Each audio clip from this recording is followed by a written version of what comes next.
Tranter, executive coach. Welcome back to the lockdown sessions. How are you? I'm very well, thank you. Thanks for having me back. It was a delight to chat to you last time, and I'm thoroughly looking forward to chatting to you again. I suddenly just heard my voice sound very high there when I said, welcome back. Look, as an executive coach last time, we talked at length around topics of resilience and what was happening during lockdown and learnings. And one of the topics we kind of started to touch on at the end was this idea of people starting to really reevaluate what they were doing with their life and how they were sort of behaving both at home and at work, and taking kind of leaps of faith, what they were going to do as next steps. And I thought maybe in having you come back, we could maybe unpack that a little bit more separately and look at, you know, your idea. I think the word you used was leaping. Yeah. And maybe we could see what comes from that in looking at what is it maybe that people need to start thinking about. How do they get themselves ready for these kinds of changes, and maybe some of the blocks people face when they are faced with these decisions to make. And I've seen it in someone very close to me whose business was decimated by coronavirus. And during a conversation we were having, it turns out that their biggest love was photography. And when they were at school, they were told by the careers counsellor that only men did photography. So she never did it. And today she's just sent me a link to her photography website. Wow. So I'm really interested in how you can maybe help those that are listening unpick this a little bit. So tell me a bit about leaping and where we were starting to go with that from last time. Well, that's a lovely story, and it actually really links in with some of the things I want to talk about, because what you've talked about there is how a really a throwaway comment from someone in when someone was very young, you know, and an influential figure, and how that impacted your friend for the rest of her life until she was able to question it. You know, I think our early experiences shape a lot of our behaviors as adults, but we don't always realize it. And I think that link with what you've just described there actually does play to quite a lot of what I was hoping to chat about today. And I suppose in terms of leaping, the reason I use that word, very shameful plug here, is that I'm actually in the process of writing a book, and the book is called Leap. And so it's all about plug away. Thank you very much. It's still a process of being written. Hopefully comes next year. But in that, I suppose the leaps I'm talking about are not just necessarily leaping from the corporate world to running your own business, which obviously that is one. I hear that quite a lot, and also people are now reassessing. Goodness, how can I work now? Because I can work more remotely. So it's almost opened up the possibilities of being a consultant. But so there is that leap, but there's also kind of leaps, maybe even into like your friend from one career to another career, because actually this is more aligned to what I love, which is what we were talking about before in our previous podcast. Where are my strengths? What do I love? There might be leaps to there's a promotion you want, so it's within the same company. It's not about leaving, it's not about changing direction, it's about actually I really want to do more, I want more responsibility, but something's holding me back and I don't know if I can. So you know, I think you could describe a leap in many sorts of different ways, from the way you work, where you want to work to, and how you work, I suppose. So there's an implicit risk with taking a leap. I was climbing the Old Man of Store last week. There were some moments of scrambling that required leaps, and there's a risk attached implicitly in leaping. Does that play a part? What, the risk element? Yeah. I think a huge part. Yeah, absolutely. Risk and uncertainty, I think. I think definitely risk. Tell me a bit more about what you were thinking there when you were asking that question. Well, when you say leap, immediately what comes to my mind is leap of faith. As a phrase. So it almost is synonymous with the word leap. In my head, I hear of faith. And I've even heard myself say it to people in coaching sessions. Listen, this is a leap of faith. And that image in my mind of Indiana Jones in the Temple of Doom, and The Last Crusade with Sean Connery, where he's going for the Holy Grail and he has to take a leap where he just literally steps off this sort of crevice into nothingness, but actually as he makes the leap, so the path unfolds. And this is a beautiful analogy, I think, for what we're trying to say. So that risk, the reward only comes when you take the risk.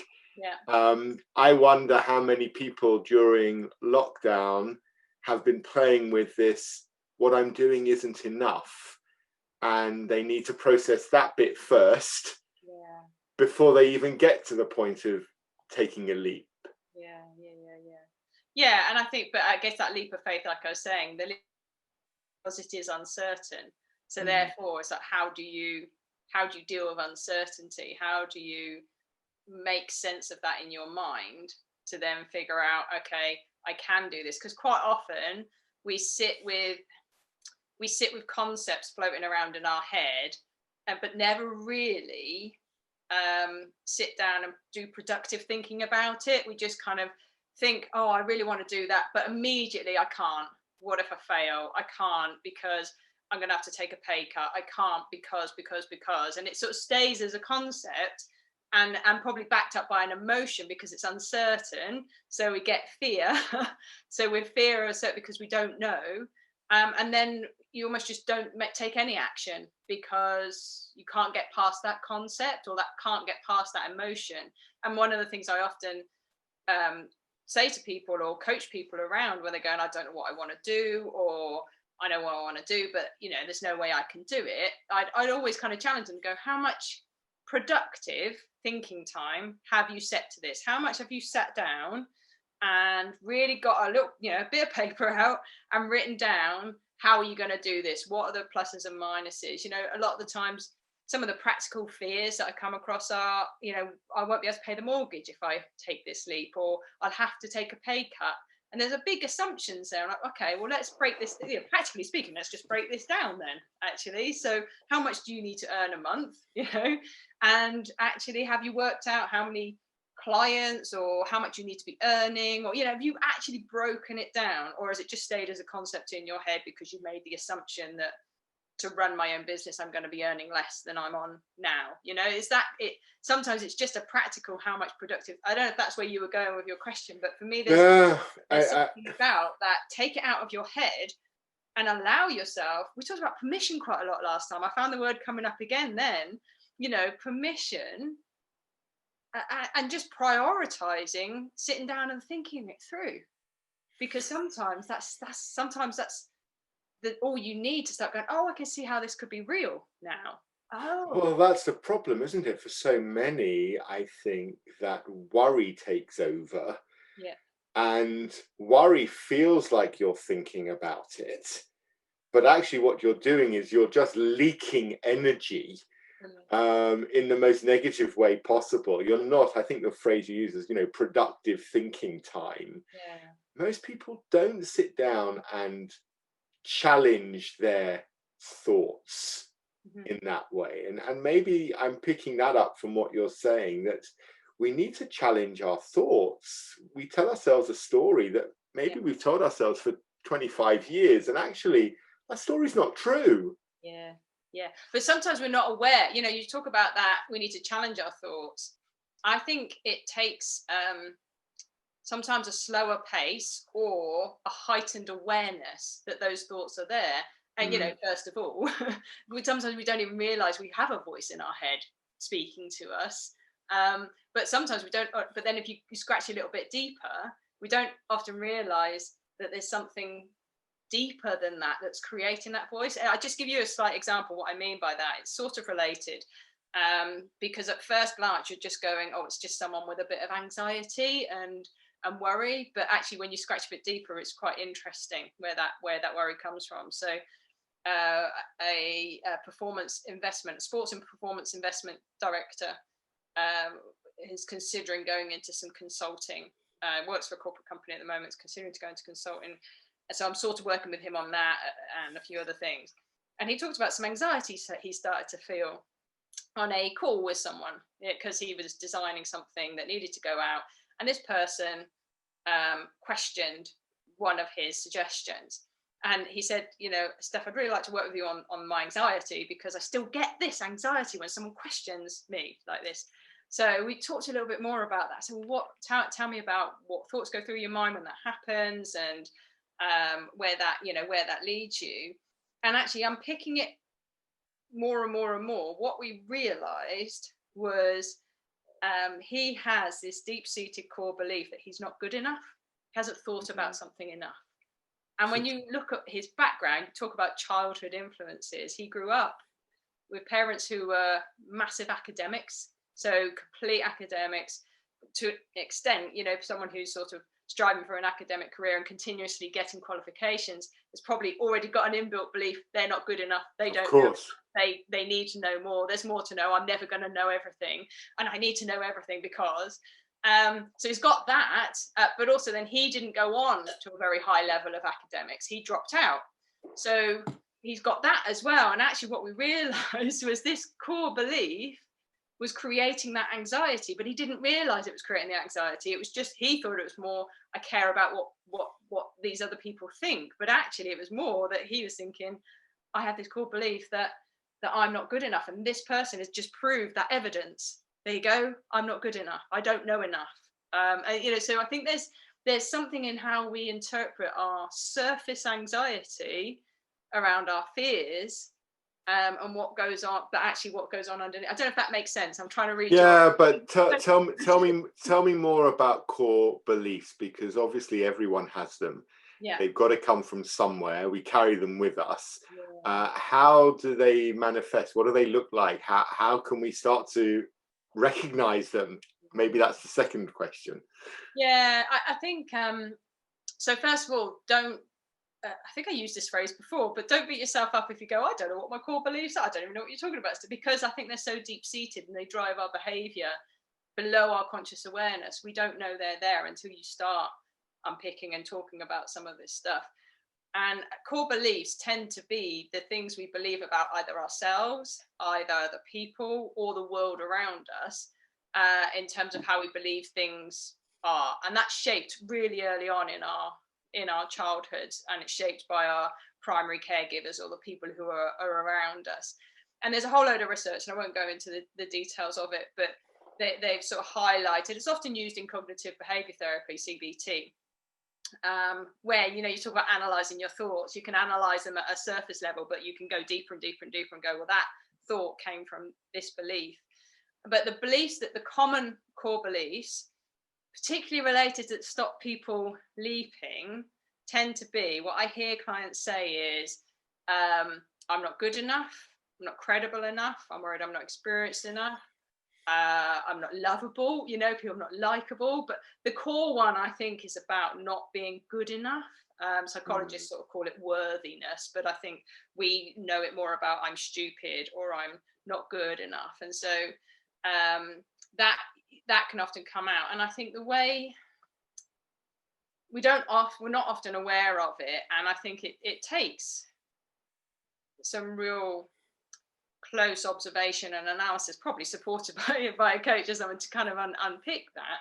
But at the same time, I think it can give you clues in your language, so actually stop me if you want to question on some of the things I'm saying, if you're happy me to. No, keep going. I think you're building a picture here. Yeah, well, there's another really nice example, which is that totally linked to what I'm saying about what stops us leaping, and that kind of fear of failure. So again, I had another client, again, actually wanted to, she was an HR manager, she had this brilliant, still has obviously, this brilliant idea about setting up a business to help support people who are going through infertility treatment. And what she realized, personal journey, was that there wasn't great support in her organization, and actually this is represented across a lot of organizations. So she's got this brilliant idea around how to support people going through their infertility journey. So there's no problem in her business model, right? It's all brilliant. So I'm like, so what's stopping you then? You've done all this stuff, what's stopping you? She said, well, what if I fail, Steph? What do you mean fail? What do you actually mean? So I think fail, the word fail and failure, if you hear yourself saying that, that's as a real clue to possibility of unpicking a core belief. And how it happened for her was, I think there's two angles on this. Failure is an interesting word. I think it's quite an emotional and dramatic word. But when you kind of, again, I've used the word unpick a lot today. I'm like, I don't know why it's when you unpack. When you unpack, let's use another one. When you unpack the word failure, what does it actually technically mean?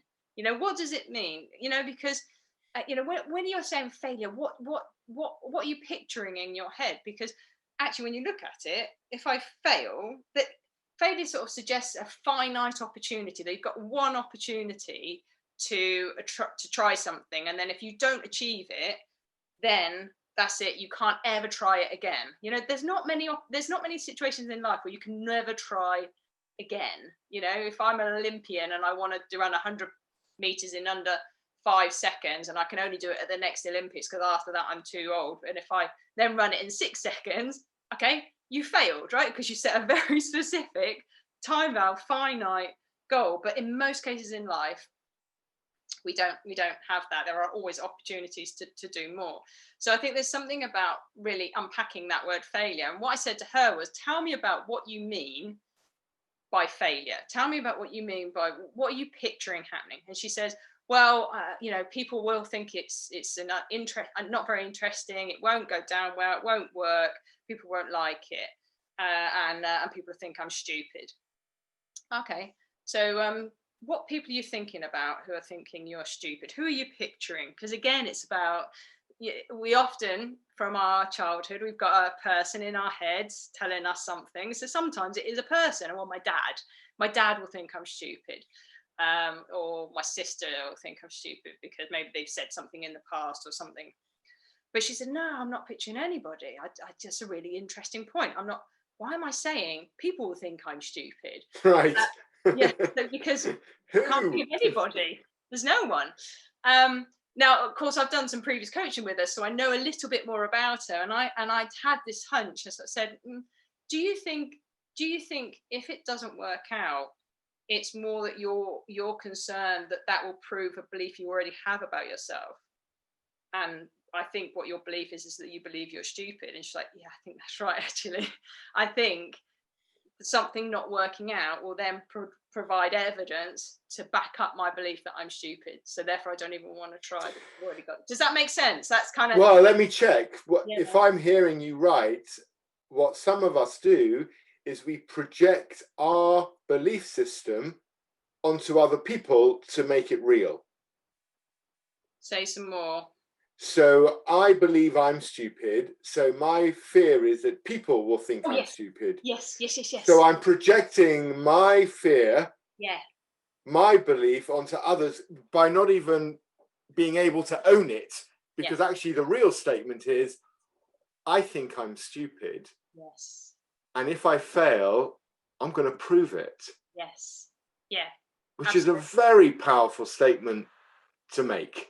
Yeah, and we don't often articulate it like that, right? We don't often say it out loud and in those words. But my experience has shown me when anybody ever says, people will think this, most of the time that is us saying, I will think this about me. So whenever you hear yourself saying, but if I do that, people will laugh at me because they'll think I'm an idiot, or people won't like me, or people will, whatever, I would hazard a guess it's more what you think about yourself, and what you think about yourself was probably formed a long time ago based on interactions with your primary caregivers or the people who were around you. Which is qualification that I need to prove why whenever I start with a new patient in psychotherapy, I always say to them, look, it's up to you. We can go through this process, or you can just blame your parents for everything, forgive them, and go start again. There's a great poem about that, but it contains a swear word that I probably, so like your parents, they F you up or something. Yeah, like Thomas Hardy, I think is the one. They F you up your mum and dad, they may not mean to, but they do. Yes, that's yes.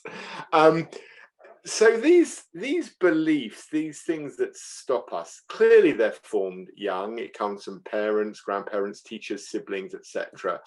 But you said something a little earlier that I thought was really interesting, because it's not just about those primary caregivers, is it? It's a throwaway line sometimes from somebody that might just reinforce it. It almost suggests to me, you've given me this sort of mental image of, it's like the first time we hear it, it's like a little seed is planted. And then any time we hear anything that's similar, it's like watering this seed permanently.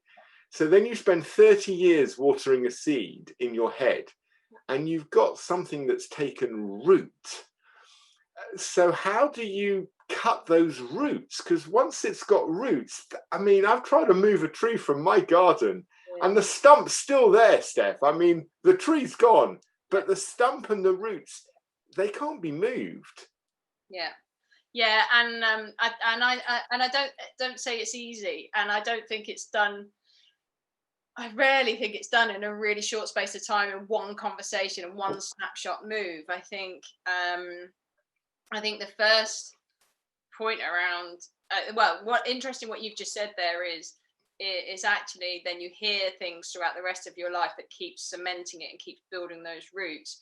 And I think that's the thing about our brains and how our brains work, is if we hold a belief, our brains will filter out all the evidence that supports that and doesn't pay attention to the evidence that disputes it.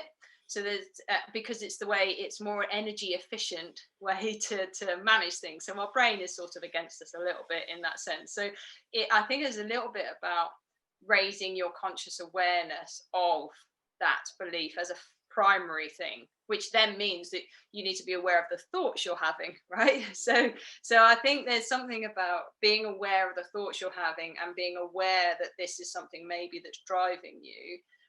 And then it's again, I think we talked about this last time, but it's continuing to then break that habit. So I'm quite aware of some of the core beliefs I've got, and I obviously teach this stuff and I coach this stuff.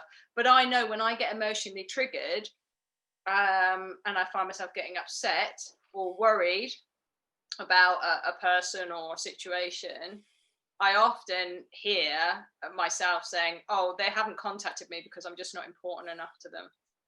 And now that's a core belief I've had, is that I'm not important enough to anyone. I've realized that, this is why people don't want to be with me, because I'm not important, And actually, when I hear myself say those, I now realize, because I've done a little bit of work outside of the emotional state, to go, that's not true, Steph. That's just what maybe they've just got kids that are like really taking their time at the moment. Maybe they're just not as organized as you are, Steph, and they're not planning their time around. Maybe. So in my rational brain, I've done some work around challenging that core belief. It's so interesting. It still hits me because it's emotionally conditioned, right? Well, it's a trigger. And there's actually, I think it's about nurturing that child within you. I was doing a podcast session with a guy in the US, great coach, John Polstra. And we met each other 2 years ago, and we just connected on a coaching level straight away. And we were doing this episode on opposites and trying to kind of find out everything that was brought to the table. We had to come in with an opposite debate. And during it, he pulled out a picture that was sitting on his desk of him as a 4-year-old. And he held up this picture to the camera. I then found one of me as a 7-year-old. And he invited everyone listening to kind of find a picture of themselves at a real seminal moment in their life, when they were, before they became self-conscious, where they were free of everything. They were that creative little bunny running around. And there was this angelic 4-year-old. And my one's a 7-year-old on the beach in Italy with long hair and a pot belly digging for water in the sand, And actually, when I went through my own therapeutic process 20 years ago, or the first time, my coach and psychologist said to me, he actually pulled me up on it straight away. He said to me, "Hey, Brad, what happened when you were 8?" And it was really interesting, because when I was 8 years old, I was actually lifted out of my class and I was moved into the year above. Right. And although it was done for all the right reasons, because of intellect and potential and all those things, it was the worst thing that could have been done to a 7 or 8-year-old boy or child, nothing to do with gender, to move me out of my group of friends and to move me into an environment where I knew nobody, where I was suddenly gone from the oldest to the youngest. And my whole world changed in this moment. And all these beliefs were set, almost it felt like in stone. And it took years to unpack them. You're right, it doesn't happen in one session. But the point of the story for me is, if we can't find out those pivotal moments where those beliefs come in, then we can't nurture that child, because I think it's okay to have that belief. You just don't have to believe it. Totally, absolutely. And sometimes you don't even need to know where it came from. You just need to know you've got it. And right. It happened when you were, it happened when you were 8 or 12, but you're now a 50-year-old businessman navigating a certain situation. It might have served you back then. It doesn't serve you anymore. Right. And it's about, so I think what I'm interpreting in what you're saying is, we need to be able to recognize which behaviors we adopt today that maybe are a little tired, a little outdated, a little unhelpful. And we need to say goodbye to those unhelpful behaviors and learn to adopt new helpful behaviors. And look for evidence to counter those beliefs, look for. So another really nice story that links really nicely with our previous podcast. Because I think I told this story about this guy, but it really, maybe it didn't. But he contacted me afterwards, going, "I heard that podcast you were talking about." Maybe. I've had that a few times. I have to be more mindful of how loose my lips are in my stories. But the point about him was, again, he was a very he was a sales director in a company. And the HR director said to me, "We really like this guy, but there's something holding him back. And we think he's capable of more, but something's holding him back." So then I go and chat with him, and we work things through. What it transpires is that this company is actually full of academics, that they're really highly qualified people. He isn't. He's got a whole load of strengths. We did, I talked about strengths going before, and then we talked about different tools like career anchors and things. But we looked at his strengths. We found out he's got a whole load of relational strengths. Actually, they're brilliant strengths, because they're the sort of strengths you'd want in any leader: relationship building, empathy, developing others, persuasiveness, leading strength. Had a whole load of stuff. And the way he is with people, he builds a rapport, he builds a relationship.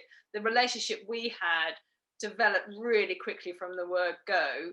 And we were talking some deep stuff very early on. So and the stories people tell about his emotional loyalty you get from his team, just a brilliant leader, someone you want to work with.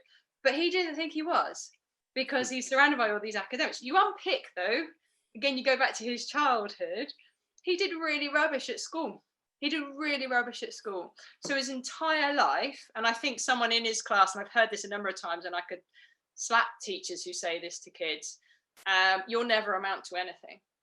You'll never amount to anything. I know. How do they even get away with that? They get away, because their brain doesn't work in the way our academic structure is organized. They're stupid. That's often a lot of talented, brilliant people come out of school not feeling clever enough or good enough, because they're not being measured on the things that are their natural strengths. They're being measured on a very limited set of qualifications or qualities or ways of being. So when you understand that, what you realize, the core of his problem, why he wasn't going for promotion and what was holding him back, was he felt stupid. He didn't realize his natural strengths were what that organization needed. He had more leadership qualities than some of the people he was being led by. So when we unpicked that, there's this belief that you're not good enough, let me just show you some evidence that you are. Let me show you some evidence around your strengths. Let me show you some evidence about being a great leader and all the things that, so it was almost re-educating his brain. But you see it, don't you? You see it even in relationships. I don't know how many times from a therapeutic approach when I've had patients sitting in front of me where they're talking about their relationship and how, they don't deserve this other person. And where does that come from? Who told you that you don't deserve to be happy? Someone said that to you at some point. And who's to say they were right? Because that was coming from their life, their story. And I can't remember who it is who says it, but I remember reading one time in some self-help book, whatever anybody thinks about you has absolutely nothing to do with you. It's totally their story. And it would be such a light way of living if we could just accept all these little idiosyncrasies that we have, but not let them weigh us down. It seems to me from what you're saying, we've all got this plethora of mental challenges going on, internal conversations, wherever they've come from. But ultimately, as many times as a parent may say, that's not good enough, you should have done better, I wonder how many times they also said, that's amazing, well done, but we didn't hear it. And I'll shout out to my parents because they called me out when I didn't do well enough, but I can balance that with a collection of anecdotal evidence where they said, well done you, that was amazing. And I think we've got to also not just get good at recognizing the negative stories. I think we've got to get a little bit better at believing the good story. So help me understand, why don't they become core beliefs? When people say, even in corporates, people give you positive feedback and you're like, oh yeah, just doing my job. No, hang on a minute. If I tell you that's not good enough, you'll spend a week beating yourself up. If I tell you, well done, that was a great proposal with exactly what we needed in it, you tell me, oh, I was just doing my job. So what's that about? I think there's multiple layers there, but I think the core thing around that ultimately is, I think it's again linked to our brain and our sort of evolutionary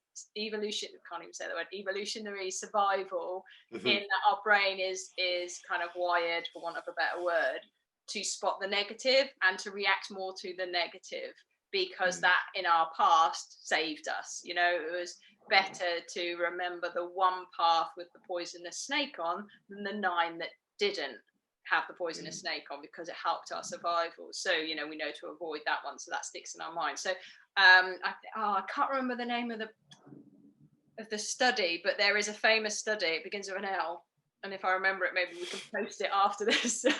But I'll edit it back in later. Yeah, edit it back in. There was a study done that you need to, for every negative, there need to be at least 7 or 8 positive comments to counter the negative, because the negative is so powerful because it's linked to our survival. So it's linked to a real positive, it's linked to us surviving, and therefore it's linked to a strong emotional thrust to not it embeds itself. Sorry, I was missing my articulated point there. So it embeds. Carries more weight. It carries more weight, and therefore that's why we hear it, and that's why we pay attention to it. However, I think that once we have, so actually interesting, when you read anything from Richard Branson, so reading some of his autobiographies, his parents did instill in him a core belief that he could do anything.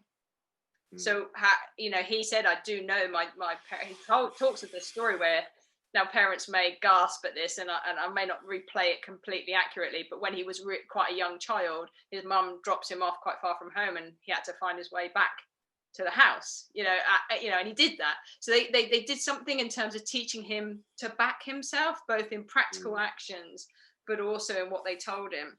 And I don't think they mean to do it or not mean to do it, but we as parents, we're not always that. We're so protective. We're like, don't do that, don't do this. That so you want to protect. So we might not, in our actions as well as our words, reinforce.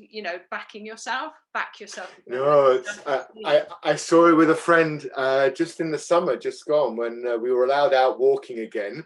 and I was out with them and their young child, maybe 6 years old, and we were in a forest less than 10 kilometers away from here, and I was up front with this little boy, and he climbs up onto a tree, and he's climbing. I'm standing there. He's fine. He's like a, you know, like a little animal crawling up, no question of looking down. And he's maybe 3 meters up now. It's a very easy branch to sort of crawl up. He can crawl down. And when his parents approached, Steph, in unison, they both shrieked and called his name out. Now, up until the moment they shrieked and called his name out, he was fine. As soon as they shrieked and said, "Be careful," he shook, literally, he physically shook and became less steady. So those influences that we have, but I don't suppose as human beings we can be so self-conscious of everything we say all the time, because it's really tricky. Yeah, good. I mean, I'm not a parent, so you know, I'm not standing in judgment or you know, criticizing in any way that whatsoever. I have no personal experience of that. But you know, I think that is what happens, is that we are trying to protect our kids, and therefore maybe instilling some beliefs in them that maybe aren't helpful, and not intentionally, just because it's bloody hard being a parent, right? It's bloody hard, really hard. And listen, you know, biggest responsibility anybody could ever take on, you know. Right, with no real manual for it. No, absolutely.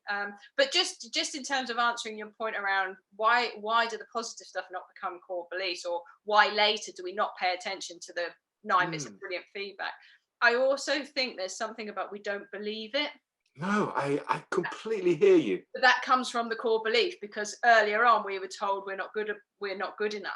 You know, you're not good enough. You don't know enough. You're not lovable enough. You're not likable enough. You know, you'll be blah, blah, blah, blah. You know, we've had that. So I think we don't believe it. And therefore that's why we don't hear it. And also we don't then pay attention to it, because then there's some cultural things around, well, you know, you don't big yourself up, do you? You don't. Right. You know, that you've got to be humble. You got, you know, don't be all American on us, you know, or whatever. No offense to Americans. We just lost 23 American listeners. Sorry, lovely Americans. I don't think that. I love that way of being. But you do hear it from British people. It's like we can't, and I'm not just, you know, applying to a British, but it's like we don't focus on our strengths. We don't big ourselves up. We don't be arrogant. You know, actually, you know, there's this kind of fine line between confidence and arrogance, isn't there? And there's so many times I hear people saying, "I don't want to sound arrogant here." I'm like, you're not sounding arrogant. You're just sounding like you recognize your strengths, right? And we were running a leadership program last year. It's an ongoing program, and this is in Asia Pacific region. And one of the premises of this program is to create a larger pool of female leaders in Asia for this particular client. And generically speaking, the hierarchy in Asia is that women are not as vocal as men. And I got to coach 2 women from China who both shared with me the way their fathers had brought them up. Now, part of this program was about how you showed up as a leader in group discussions, in cross-functional projects, and they weren't showing up. The alphas from Australia were, as you can imagine, showing up very loudly, and the females from China and Korea weren't showing up at all. But part of their grade, part of them passing through this program, was how they showed up in discussions. And this one individual, 29-year-old female, brilliant at her job, wonderfully compassionate leader, by the way, was being overlooked for promotion after promotion to director level, because fundamentally their belief system was their dad had told them, you must be humble. And what does humility look like? It looks like you stay quiet. Full stop. End of story. No discussion.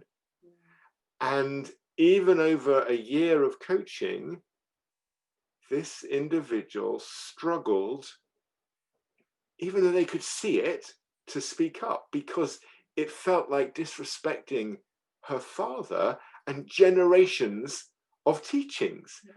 So I don't know how you, I'm throwing that one in case you can help me help this one individual overcome it. But I don't know if we can unpack it all, or whether it is as simple as we were saying earlier, that we just need to learn to acknowledge it, recognize if it's helpful, and if it's not, move forward. It seems as though, and help me understand this a bit more, it seems as though if you can't unpack it, you're just going to get stuck. Yeah, no, I mean, you know, it's one of many reasons why you might not move, but I think it's the core, I do think it's the core reason, and it might stop you taking the actions you want to take. And I suppose it's just, yeah, I think discovering it is the first part of it, you know, just because most of the time we're not aware that it's there. Most of the time we're not aware it's there. So I think it's knowing that it's there and knowing that it's driving your behavior and believing it is, you know, so it's taking the time.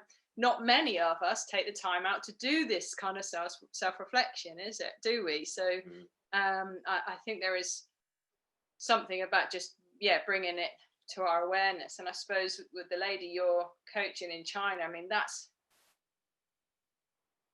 God, the amount of emotions that are attached to that lady's behavior, then it's not just parental, it's cultural, you know, and tradition. And not only if she's been taught that, the people she's sat in a room with, her peers, would also have been taught that too. So, you know, so actually to speaking up is not just going against, even if she sorted it out in her own head, she might then still feel I'm going to be rejected because these other people haven't gone through questioning whether this belief is helpful or not, have they? So are they still going to reject me? So she, you know, she's going to have a whole, and I think that the only way, well, not the only way, that's very definitive, but I think one of the best ways is experimenting and trying. You know, I think I would encourage her just to experiment with, we'll see what happens, right? You've got this belief, let's challenge it by, let's just see what happens if you do, you know, or what do you need to do to make it okay for you to challenge that belief? So is there a conversation with her father she needs to have to kind of go, this is, you know, is it, yeah, I don't know, you know, but I genuinely think sometimes we need to create more evidence to challenge that belief, you know, coming, you know, back to the simplicity of it. What can you do that feels comfortable in a small step that can just suddenly challenge that belief is, you know, being unhelpful or helpful. You talked earlier about when people talk about a fear of failure, you get them to qualify what that really means, where it comes from, and what it sounds like or looks like, and who it's coming from. Yeah. Do you hear people being fearful of success as well? Would that be a blocker? Yeah, it sounds an odd one, doesn't it? It's like, how on earth could anyone be afraid of success? Weird, right? I think we were just chatting about that earlier, weren't we? We're like, what? How on earth? Yes, actually, but they don't realise it until, again, further talking through it. But what I've experienced is people saying, actually, if I, again, another example of sort of leaving the corporate world and set up in their own business. If I make a success of this, the people who are important to me might not want to hang out with me anymore, because I'm worried, you know, I've got these lovely friendships, lovely relationships, but I'm going to stand out as different. So actually, I actually also think all of what we've talked about, fundamentally, there is something within us as human beings, because we're social creatures, and being social creatures historically has enabled us to survive, you know, working together. I think fundamentally anything that we feel is going to mean we are rejected from our group and therefore isolated causes a source of fear. So if I'm successful, whatever we want to define as success, again, that's another funny word. What do you mean by success? You know, I'd ask someone to qualify that as much as, you know, qualifying what they mean by failure. But I don't know, did you see my email just pop up then? I just heard the ping thinking, oh, she's got an email. That's nice. I should have quitted it. Sorry. Oh, no, it's fine. It was just a nice ping. It was just a nice ping. I wonder if it came in line with one of my thoughts that I was saying. And nice. Yeah, that would have been great. I could put a little bubble up next to your head. So I think whatever you define, I think you should qualify what you think success is, as at the same time qualify what you think failure is. What does success actually look like? Because again, we don't. Well, I'm just earning enough money, blah blah blah. No, what does enough money look like? What does your lifestyle look like? What does, again, resetting what lockdown's taught a lot of us, resetting how you can do life. Don't just live life by default, live it by design. I think we often fall into living life by default. So I think the fear of success ultimately comes from, I'm going to stand out as different and people won't like me anymore. Fundamentally, that I think that's often what happens. So I don't want to be rejected by the people I love and care about, or the people that are influential in my life, like my parents. I don't want to let them down, or I don't want to be different now and them not recognize who I am. So I think there's something in that not wanting to be rejected. Yeah, I'm sure you're right. And I know, and when you say that about not letting parents down, I think about my poor mum when I promised her when I was 14 years old that by the time she was 50, I would buy her a Mercedes-Benz convertible. What a promise. Oh, bless her. She's kind of stopped reminding me after I was about 25. So, oh, where's my Mercedes? She used to say. But I think, that idea of, and this is where I guess, I feel quite lucky. I grew up in a big family, an academic mother, teacher, a professional services father, siblings who were all very bright and successful. And when I reflect back, and I think actually when I really appreciated my parents were in those moments when actually, in other people's words, I was failing. Things weren't going well. The plans that had been made were not succeeding. Mistakes were being made. But actually, at no point did they ever judge those mistakes. All they would do was offer unparalleled support. So now, all I hear from them is how proud they are, which is lovely to hear because they're in their 70s now. So to hear that, and I know they listen, so I'm giving them a little shout out. Yeah, exactly. But actually what they were able to do, and it was a phrase my mum used to say, she grew her kids up. She didn't bring them up, she grew them up. And I always thought that was an interesting use of the word, because she challenged us to be our best version, even if that was slightly molded into what she and my dad may have thought at the time. She's never put what her belief systems were onto us. I watched a program last night, Louis Theroux has been doing, I don't know if you've seen it, he's been reflecting on his interviews over the last 30 years. Really worth catching up on iPlayer. And yesterday the episode was on families, and he was revisiting some of the people he had mixed with. And there was one family where the couple had been together 22 years, 3 kids, or the 2 kids. And the woman, the mother, had a brain injury by falling off a horse. She was given a 30% chance of survival, but survived. Wow. But the brain injury literally eradicated all the softness and compassion and love that she had. Goodness. And there was this moment in the scene when they were showing, they'd redone her whole house to give her a little annex, so at least she could come home. And for 2 years they tried it. It didn't work out. They separated. But when she was living at home, she was sat on the sofa, this mum, Steph, and her 7-year-old son was on the floor. And she said, "You didn't cuddle me last night when I asked you for a cuddle." And he was like 7, right? So he's like, "No." And she's like, don't you care that you upset me, that you made mummy sad? And he's like, "Well, I didn't want to cuddle you. I was doing whatever he was doing." And it just the camera panned over to the husband. And he was caught rolling his eyes a little. You could see his pain, because we were watching this 6-year-old kid again. And so when you were saying before, it's all in our brain, actually, it really is all in our brain. We are our own worst enemy.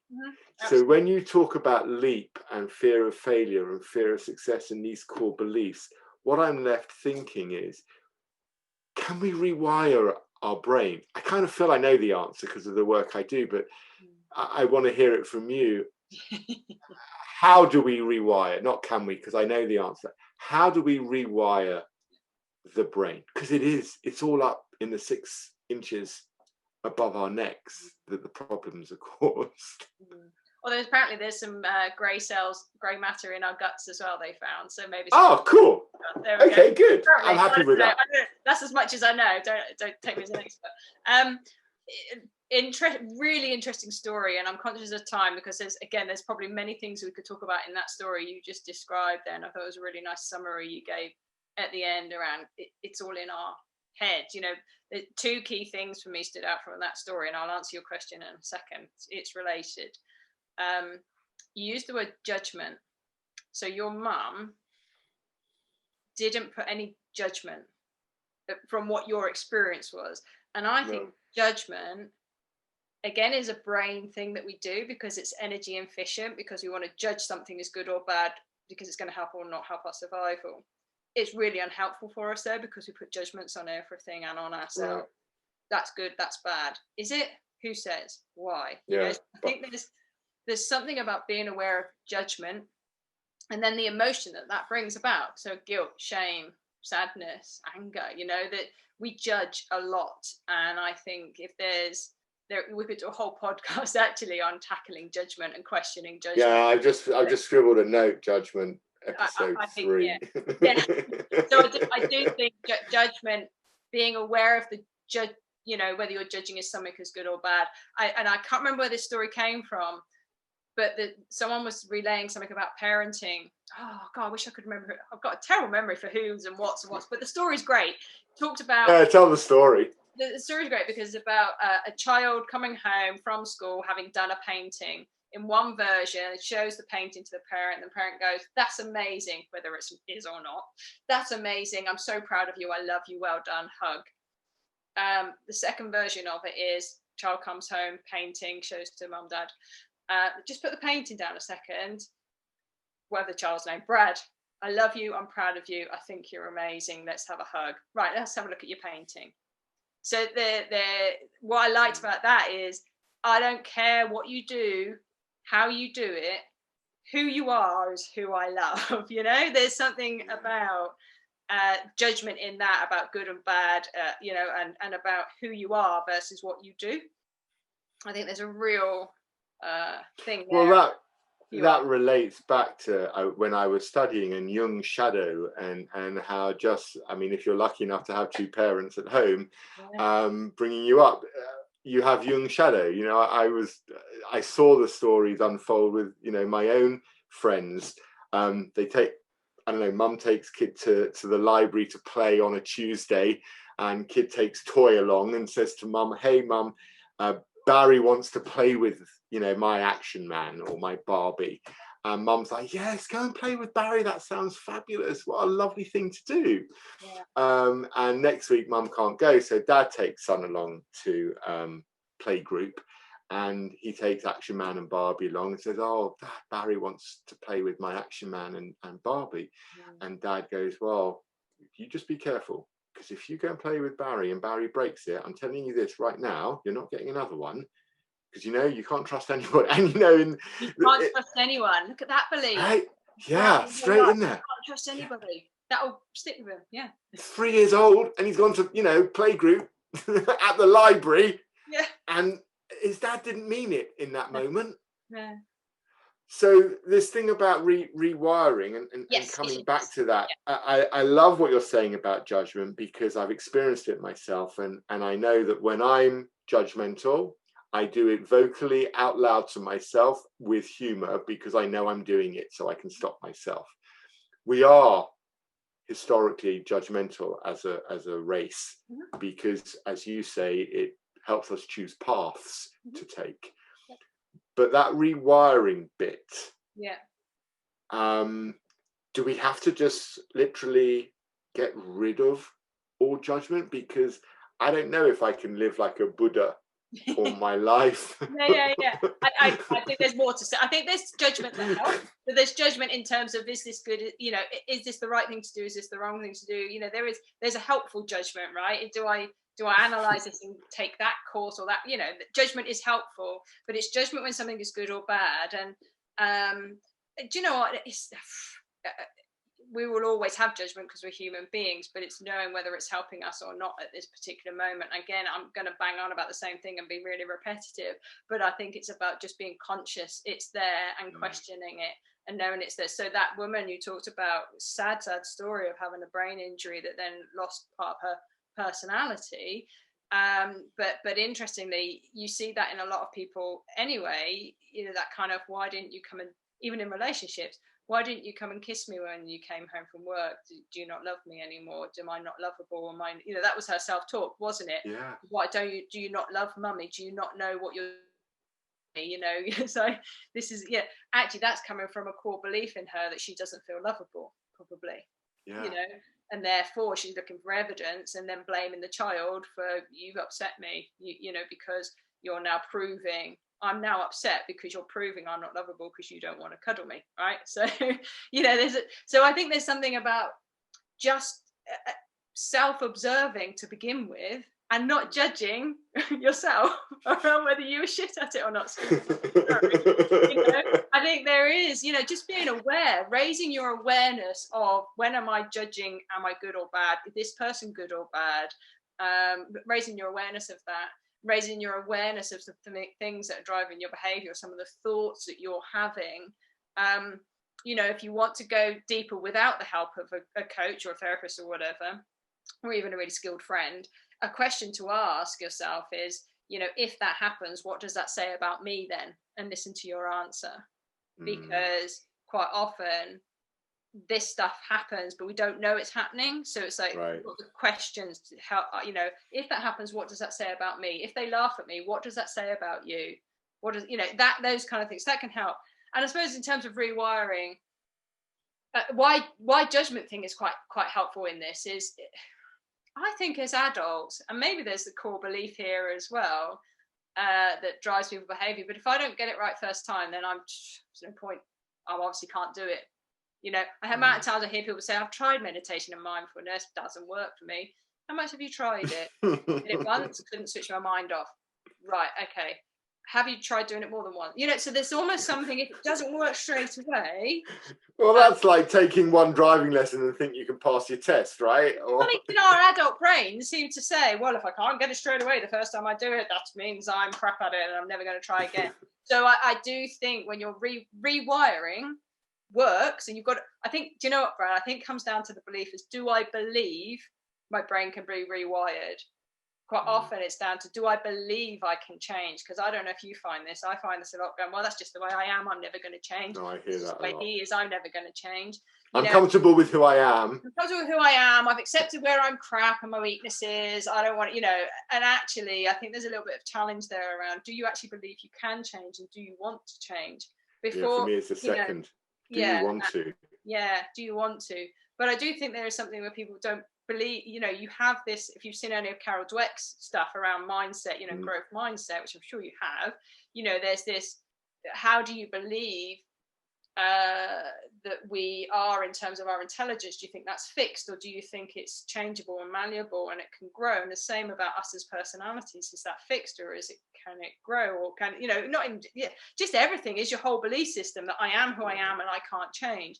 Whereas all the brain science shows that, like, you can break the habit of smoking, you can also break the habit of a sort of mind, a thought that you have, or even a belief, but it takes conscious, focused effort. It's practice. It's practice. Yeah. And like someone said, someone said a brilliant thing on a webinar I did the other day. You know, we often say practice makes perfect, and we were like, yeah, not true. Perfect. No, so I think it was martial arts said practice makes permanent. And actually, I quite like that as a phrase, because not only does practice mean that you're making the connections between the neurons in your brain stronger, so that every time something happens, you know, say you want to just change a thought you have about things. So say that doesn't work out. Initially, your first thought used to be, well, that's because I'm crap and I'm rubbish and I'm not good at anything. You know, if you want to change your reaction to being, actually, it's just that one thing, doesn't mean I'm crap. It just means this one thing didn't work, blah, blah, blah. You know, the more that you focus on trying to say that thought, the stronger the path will get, but the weaker the path up to the first reaction will get. So as you strengthen a new thought, an old thought goes. But one, you've got to believe it will happen. Two, you've got to want it to happen. And three, you've got to practice. Well, and you know, I remember 20 years ago, I took up golf, and I can absolutely say without equivocation that practice does not make perfect. Practice with feedback gets better, for sure. But actually, anybody who's striving for perfection already is going to be dissatisfied. So perhaps excellence is better for them. Strive for that, because that you can measure yourself against. I feel as though we've kind of come a nice full circle. We started off with looking at the word leap. I want to finish with the word leap again.